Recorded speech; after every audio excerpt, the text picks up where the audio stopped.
கர்த்தருக்குள் பிரியமானவர்களே, ஏப்ரல் 6 இன்றைய பனித்துளிகளின் தலைப்பானது கற்றுக்கொள் கற்றுக்கொடு. வசனம் உபாகமம் 4வது அதிகாரம் 9வது வசனம்.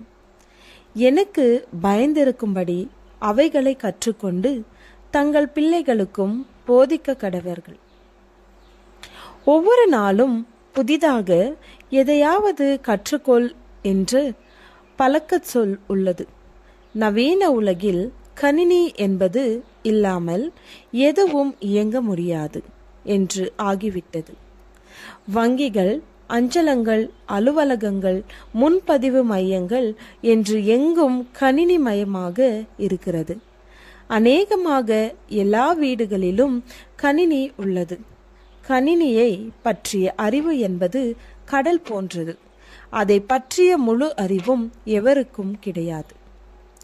எனவே கணினி உபயோகிப்பவர்கள் ஒவ்வொரு நாளும் ஏதாவது புதிதாக கற்றுக்கொள்ள விரும்புகிறார்கள். ஆனால் வாழ்நாள் முழுவதும் கணினி குறித்து கற்றுக்கொண்டே இருந்தாலும் முழுவதும் கற்று முடித்து விட்டேன் என்று எவரும் சொல்ல முடியாது. எனக்கும் கணினியை உபயோகிக்க தெரியும். சிலவற்றை நானே செயல்படுத்தி கற்றுக்கொண்டேன். சிலவற்றை கணினி அறிவு உள்ளவர்களிடம் கேட்டு கற்றுக்கொண்டேன். நானும் சிலருக்கு எனக்கு தெரிந்தவற்றை கற்றுக் கொடுத்திருக்கிறேன். இதுபோல வேதாகமத்தில் சொல்லப்பட்டுள்ள அனைத்து சட்டதிட்டங்களும் ஆலோசனைகளும் கிறிஸ்தவ நெறிமுறைகள் எல்லோருக்கும் எல்லாம் தெரியாது. தெரிந்து வைத்திருக்கவும் வாய்ப்புகள் இல்லை.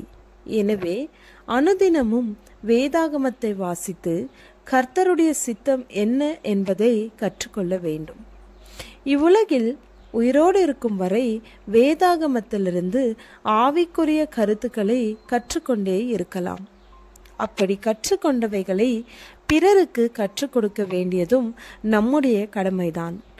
அப்படி கற்றுக் கொடுத்து பிறரை ரட்சிப்பின் அனுபவத்திற்குள் வழிநடத்துவது மிகுந்த மகிழ்ச்சியை தரும்.